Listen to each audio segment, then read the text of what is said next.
Assalamualaikum warahmatullahi wabarakatuh. Alhamdulillahirabbil alamin.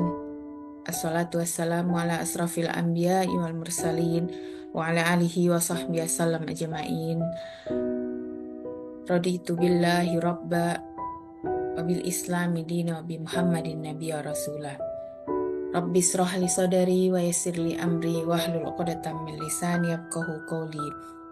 Rabbi zidni ilman warzuqni fahman. Alhamdulillahirabbil alamin. Puji syukur kehadirat Allah Subhanahu wa taala yang telah memberikan kita berbagai nikmat dalam kehidupan ini sehingga kita dapat menjalani kegiatan sehari-hari dengan sebaik-baiknya. Tak lupa selawat beriring salam kita hadiahkan kepada Nabi besar Muhammad SAW, junjungan kita, panutan kita yang sangat kita harapkan syafaatnya di akhirat kelak. Pada video kali ini kita akan membahas terkait dengan fondasi dalam menata batin. Setiap bangunan yang kokoh pasti memiliki fondasi yang kuat. Begitu pula dengan kehidupan kita. Untuk mencapai ketenangan dan kedamaian batin, kita perlu membangun dan memahami fondasi-fondasi yang diperlukan untuk menata batin. Nah, dalam video ini kita akan membahas tentang fondasi-fondasi penting yang perlu dibangun untuk menata ruang batin kita.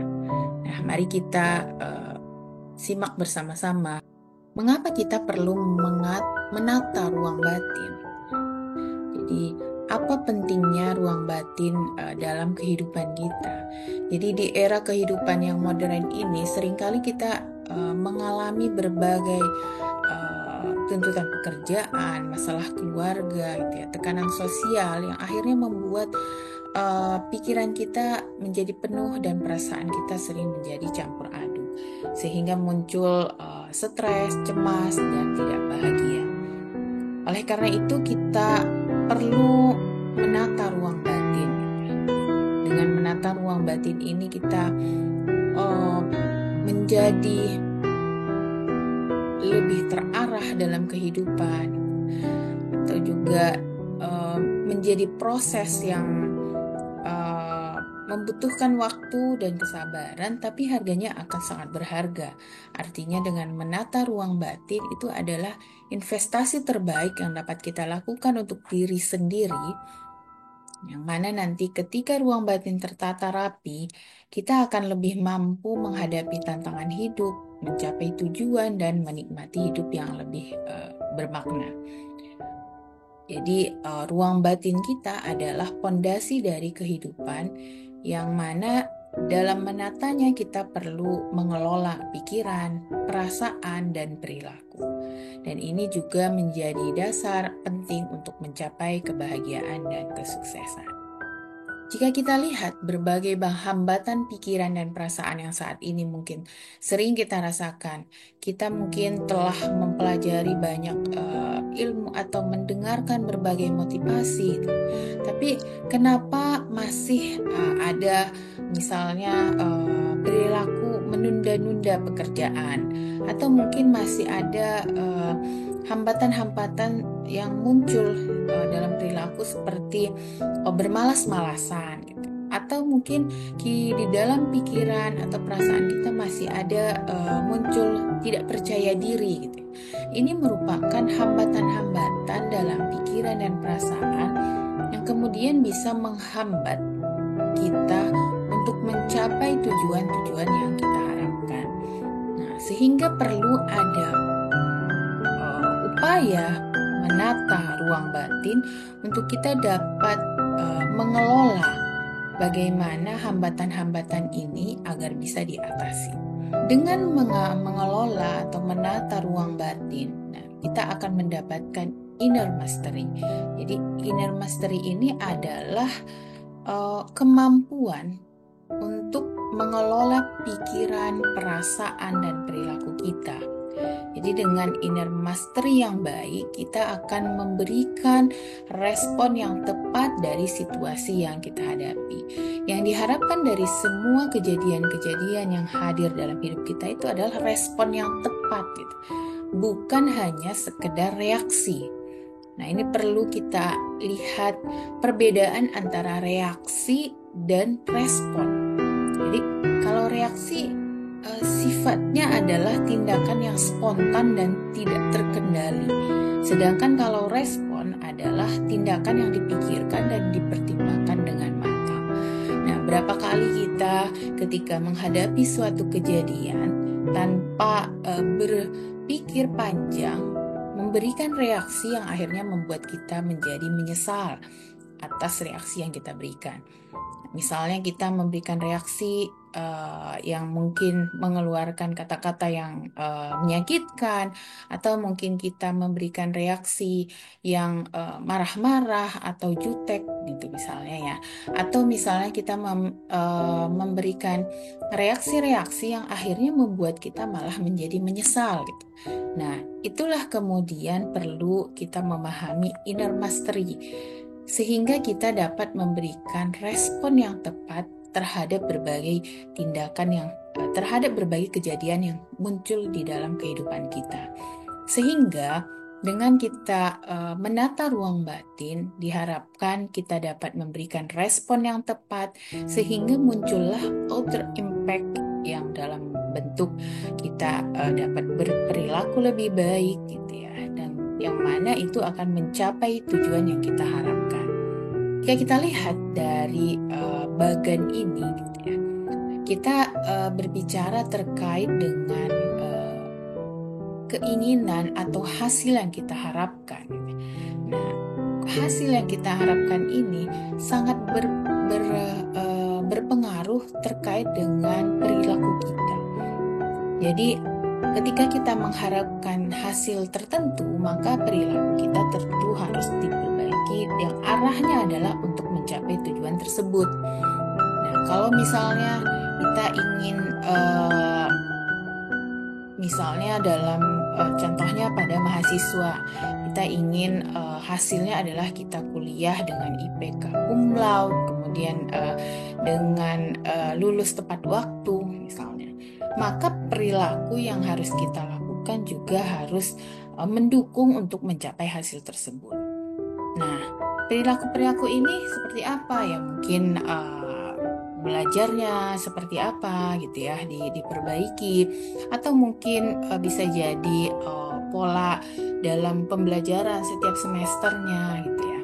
Kemudian bicara terkait dengan perilaku, maka hal yang mendasari dari perilaku itu adalah perasaan.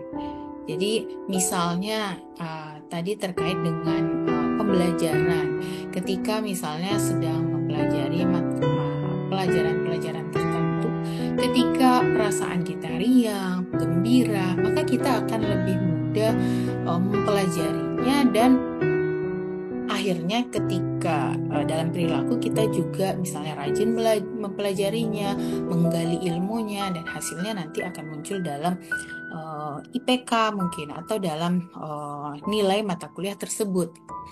Nah, sedangkan perasaan itu kemudian didasari oleh pikiran. Nah, pikiran ini contohnya seperti apa? Oh, misalnya menghadapi satu mata kuliah yang cukup terkait dengan ilmiah gitu ya.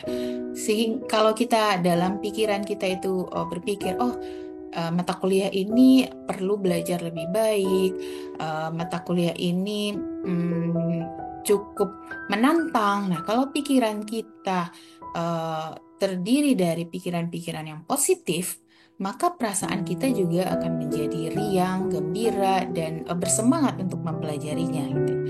Nah, ini kemudian menjadi respon terhadap kejadian yang ada. Nah, jadi kejadian yang ada dalam kehidupan kita sehari-hari itu semuanya sifatnya adalah netral. Ketika misalnya tadi, akan masuk ke semester 2, ini ada 7 mata kuliah ternyata. Nah, dari 7 mata kuliah ini kemudian, kita dalam pikiran kita ketika kita, oh saya senang dengan mata kuliah ini, saya akan bersemangat dalam mata kuliah ini, mata kuliah ini akan menunjang saya untuk menjadi seperti ini dan seterusnya. Maka ketika kita mempunyai pikiran-pikiran positif gitu ya, maka perasaan kita juga akan gembira, bersemangat untuk memulai perkuliahan tersebut, dan itu akan terlihat dalam perilaku kita. Oh, kita akan rajin menghadiri perkuliahan, kita akan on time, kita akan mengerjakan tugas-tugasnya dengan baik, dan hasilnya adalah terlihat di akhir semester dengan nilai mata kuliah yang baik. Mungkin itu gambaran ketika kita dalam kehidupan sebagai mahasiswa. Ya mungkin ini akan terlihat juga dalam kehidupan sehari-hari, bahwa hal-hal yang memang ingin kita raih itu perlu ada proses dari kita memperbaiki pikiran, kemudian muncullah berbagai perasaan-perasaan yang positif yang akhirnya melahirkan tindakan-tindakan yang kemudian mendukung untuk mencapai hasil tersebut. Nah, namun demikian, dalam prosesnya kita perlu juga memahami 7 kaidah dalam mengelola ruang batin atau mengelola pikiran dan perasaan. Jadi ada 7 kaidah yang perlu kita gali dan kita pelajari, yaitu yang pertama adalah manusia diberi kemampuan untuk memilih pikiran, perasaan, dan tindakan. Dalam bahasa Arab disebut dengan ikhtiar. Jadi ikhtiar ini adalah hal-hal yang meliputi pada pikiran, perasaan, dan tindakan. Jadi tidak hanya pada tindakan saja, tapi dalam hal mengelola untuk memilih pikiran yang positif, perasaan yang baik, itu bagian dari kita berikhtiar untuk mendapatkan hasil yang terbaik. Jadi itu kaidah pertama yang harus kita perhatikan. Jadi ikhtiar ini juga merupakan upaya yang bisa kita lakukan, dan itu ada dalam kendali kita. Jadi kita bisa memilih pikiran, perasaan, dan tindakan untuk diri kita sendiri. Nah, sedangkan kaidah kedua, ini juga perlu kita perhatikan bahwa kejadian tidak sama dengan pikiran. Jadi sebagai contoh, misalnya tadi kejadian pada mahasiswa gitu ya. Jadi contohnya tadi mendapatkan mata kuliah tertentu. Nah, ketika kita mendapatkan berbagai mata kuliah tersebut, kejadian itu kan netral. Ketika ternyata masuk pada mata kuliah A, oh ternyata dosennya tidak strict gitu ya, misalnya. Datang ke kelas mata kuliah yang berikutnya, oh ternyata dosennya strict gitu ya. Tapi itu tidak akan sama dengan pikiran. Jadi pikiran yang kita pilih tidak boleh tergantung pada kejadian gitu. Jadi kalau tadi bertemu dengan 2 kondisi, nah pikiran kita harus selalu pikiran yang positif. Jangan kita masuk ke ruang kelas dengan dosen yang mungkin cukup disiplin gitu ya. Kita berpikir, aduh ini dosen disiplin banget, telat dikit saya dihukum dan lain sebagainya. Sedangkan masuk ke kelas lainnya kita berpikir santai saja ke sini gitu ya. Berarti kan itu kita melihat kejadian itu kita samakan dengan pikiran gitu. Padahal itu 2 hal yang berbeda. Jadi dalam menghadapi kejadian kita bisa mengambil pikiran-pikiran positif yang mungkin saja itu sama gitu ya. Jadi pikiran kita terhadap 2 kejadian itu bisa jadi sama. Oh ini adalah kelas dengan dosen, saya harus bersemangat, ini ilmu yang bermanfaat. Nah, itu bisa kita terapkan pikiran itu terhadap 2 kejadian. Jadi kejadian itu tidak sama dengan pikiran. Kemudian dalam kaidah ketiga, kita tidak bisa memilih kejadian. tapi kita bisa memilih respon atas kejadian tersebut. Nah, ini tadi respon ini bisa mulai dari pikiran, perasaan, dan tindakan. Jadi tadi dicontohkan misalnya, kita tidak bisa untuk memilih, karena saya masuk untuk mengambil mata kuliah ini, ya berarti ini harus saya hadapi gitu ya. Tapi ketika kejadian itu sudah hadir di hadapan kita, atau kelas ini sudah harus kita ambil, maka kita bisa memilih respon terhadap kejadian itu. Apakah kemudian respon yang kita berikan adalah respon positif atau ternyata malah menjadi respon yang tidak tepat gitu ya. Nah, itu kaidah ketiga. Jadi kita bisa memilih respon atas kejadian, tapi tidak bisa untuk memilih kejadian. Sedangkan kaidah keempat adalah untuk mengubah hasil, kita perlu mengubah perilaku.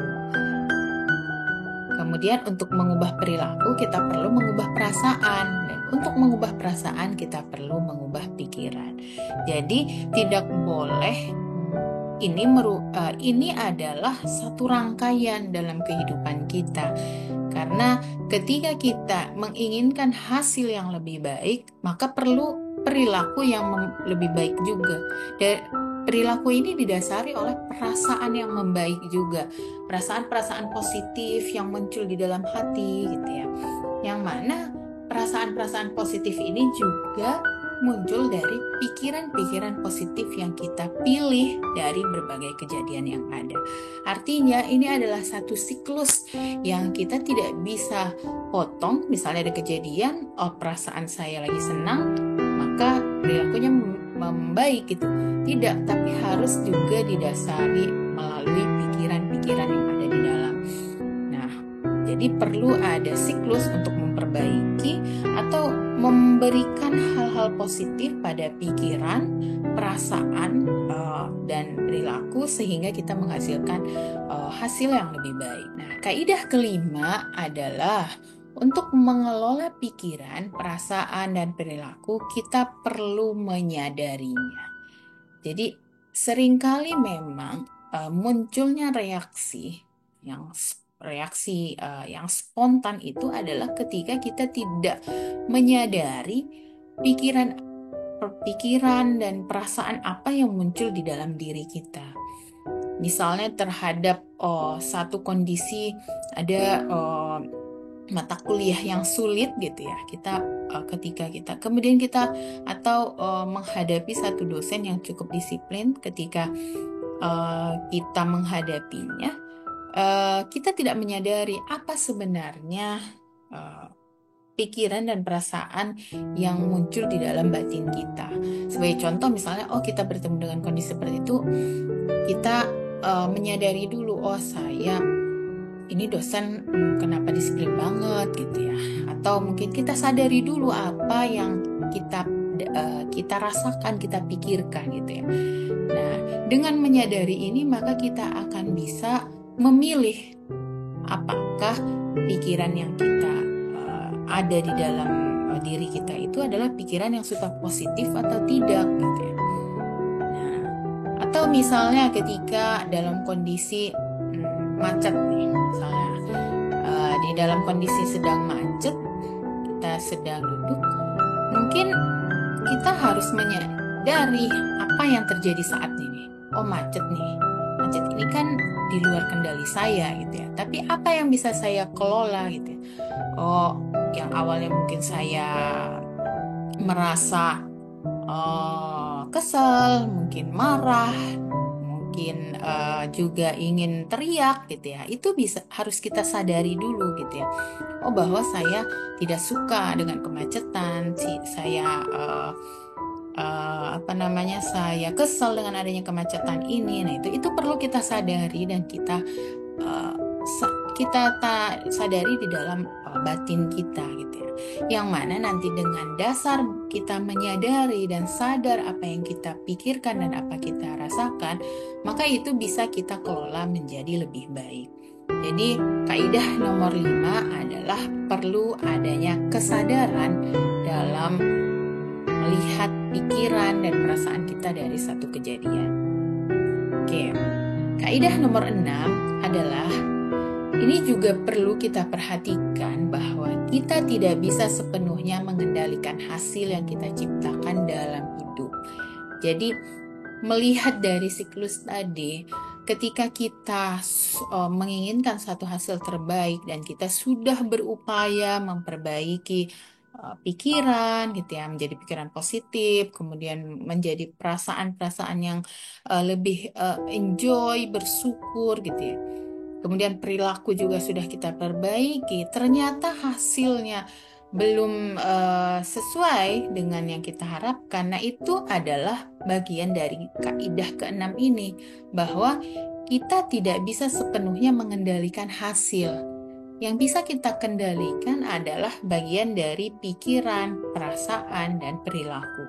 Sedangkan bagian hasil ini perlu kita tanamkan juga bahwa ini tidak bisa sepenuhnya ada dalam genggaman saya untuk bisa menjadikan hasil yang lebih baik gitu. Tapi dalam mengelola batin ini perlu kita sadari bahwa yang bisa saya kendalikan adalah bagian pikiran, perasaan, dan perilaku gitu. Sedangkan pada bagian hasil itu tidak sepenuhnya menjadi kendali kita. Nah, dan ini didukung dengan kaidah ke-7, di mana kita jangan hanya mengandalkan diri sendiri dalam mengelola pikiran, perasaan, dan perilaku, tapi kita perlu meminta tolong kepada pemilik diri yang bisa membolak-balikkan hati dan juga bisa memberikan hasil-hasil terbaik dalam tujuan kita gitu ya. Jadi ketika kita ingin kita menyadari ada pikiran dan perasaan yang negatif gitu ya, maka kita juga berupaya untuk menyadari, kemudian kita memilih pikiran positif, perasaan positif, kemudian perilaku yang lebih baik. Jangan lupa juga kita harus meminta pertolongan kepada pemilik diri, yaitu Allah Subhanahu wa Ta'ala gitu ya. Dimana dalam berbagai hal kita banyak berdoa, kemudian meminta petunjuk kepada Allah gitu ya, terkait dengan diberikan pikiran-pikiran yang positif gitu ya, diberikan perasaan syukur gitu ya, kemudian juga diberikan perasaan-perasaan yang bersabar, bersyukur, kemudian menjalani kehidupan dengan perasaan yang bersemangat gitu ya. Jadi jangan hanya mengandalkan diri yang telah mengelola pikiran, perasaan, dan perilaku, tapi tetap harus ada dan ini juga harus menjadi poin utama ya, kaidah ke-7 ini, bahwa kita harus meminta pertolongan kepada Allah untuk membolak-balikkan hati kita agar bisa terus berpikiran positif, perasaan yang positif, dan juga mengeluarkan perilaku-perilaku yang positif juga. Jadi itu tadi 7 kaidah yang harus kita pahami sebagai pondasi dalam mengelola ruang batin. Ya, jadi kita ulangi dulu bahwa yang pertama tadi bahwa manusia diberi kemampuan untuk memilih pikiran, perasaan, dan tindakan. Kemudian yang kedua, kejadian tidak sama dengan pikiran.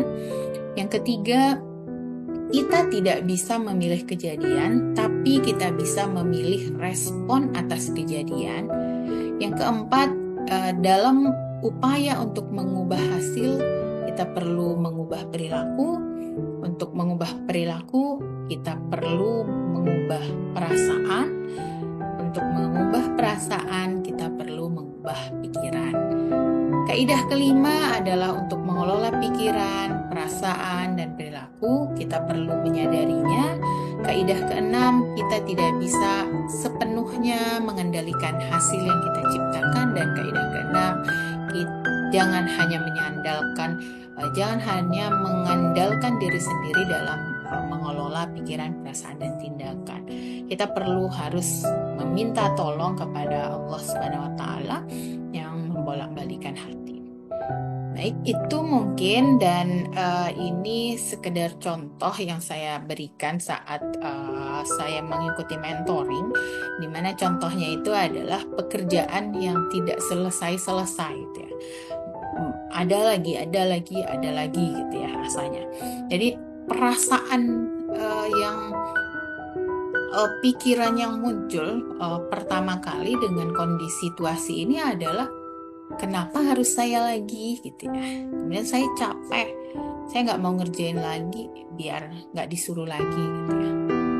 Mereka nggak tahu apa ya, saya juga capek gitu ya. Mungkin itu pikiran-pikiran yang pertama muncul, dan ini harus kita sadari, yang akhirnya muncul ada perasaan marah, perasaan kesel gitu ya, perasaan jengkel gitu ya. Nah, ini harus kita sadari. Oh ya, saya marah, saya kesal, saya jengkel. Nah, tapi kemudian kalau saya membawa perasaan ini, apakah tindakan yang muncul akan memberikan tindakan yang kemudian pekerjaannya jadi selesai? Tentu tidak kan? Maka perlu kita tanamkan di dalam pikiran yang positif-positif gitu ya. Oke, baik.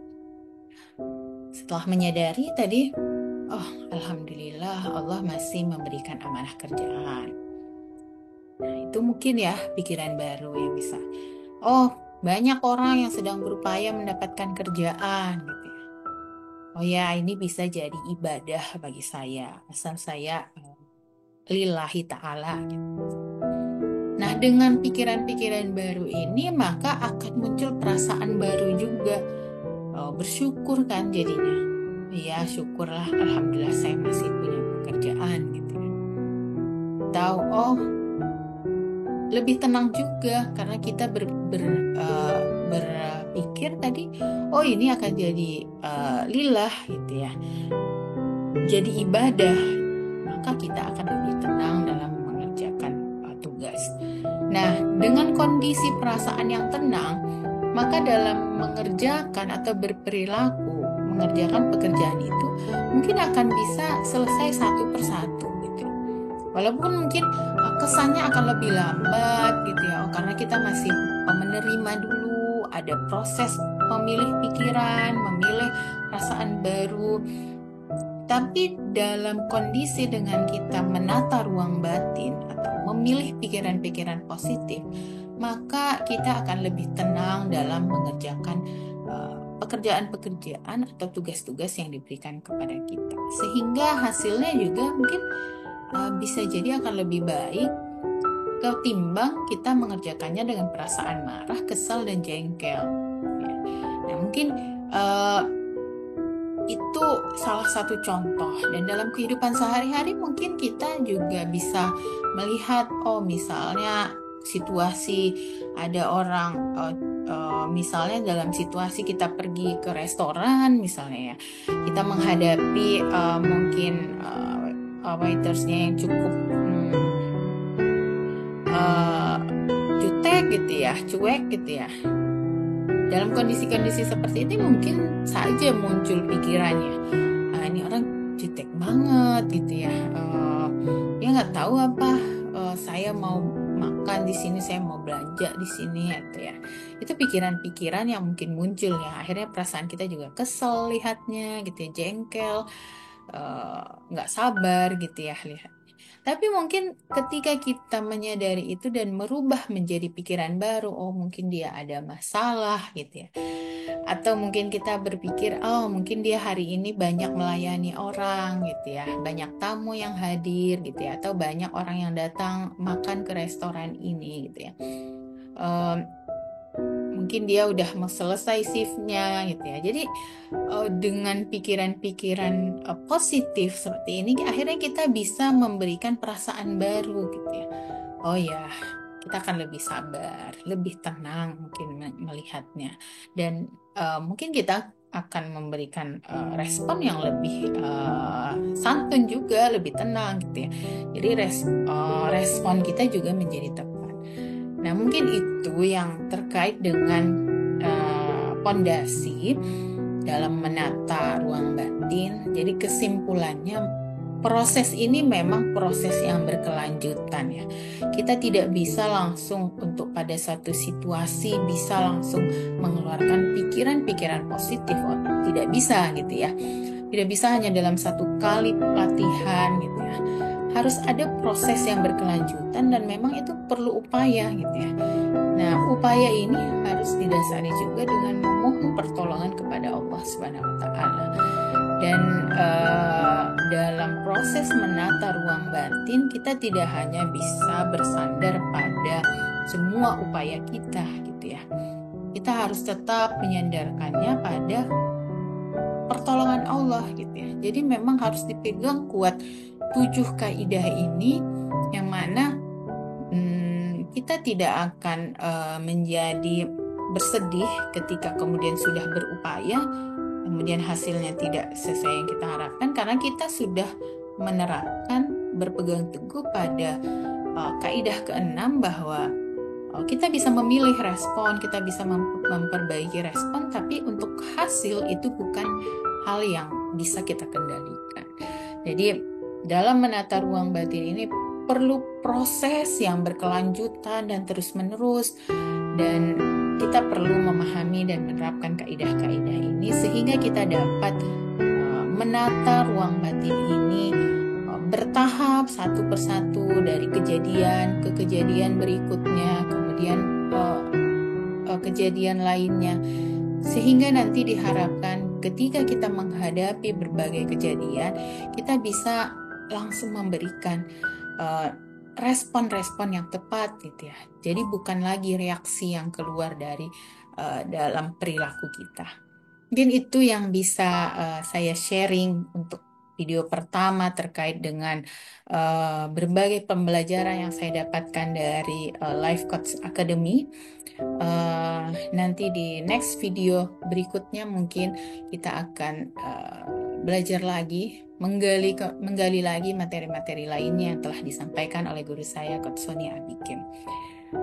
Sekian mungkin yang bisa saya sampaikan, kurang lebihnya saya mohon maaf. Wabillahi taufik wal hidayah. Assalamualaikum warahmatullahi wabarakatuh.